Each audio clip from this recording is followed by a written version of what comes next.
Mainit-init na balita, bagyo na ang dating low-pressure area sa loob ng Philippine Area of Responsibility. Ang Tropical Depression Fabian na unang bagyo ng Agosto, nagpaulan na sa Northern Luzon nito mga nakalipas na araw.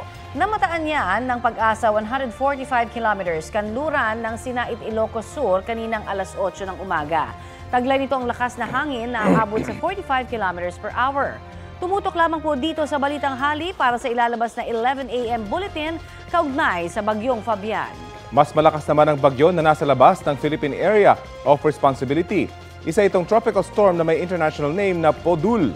Namataan niyan 2,550 kilometers silangan ng extreme northern Luzon. May lakas naman ito ng hangin na hanggang 75 kilometers per hour.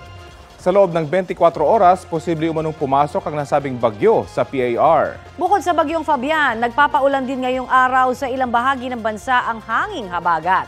Apektado po nito ang Metro Manila, Southern Luzon, Visayas at Mindanao. Sa mga susunod na oras, uulanin ng halos buong bansa. Posible ang heavy to intense rain sa ilang panig ng Northern Luzon base po sa rainfall forecast ng Metro Weather. Umaga bukas, asahan ng ulan sa ilang bahagi ng Southern Luzon at Visayas. Uulanin na ang ilang pang panig ng bansa pagsapit ng hapon at gabi. Mataas muli ang tsansa ng ulan sa halos buong bansa sa linggo bandang hapon at gabi. Uulanin din ang Metro Manila ngayon pong weekend.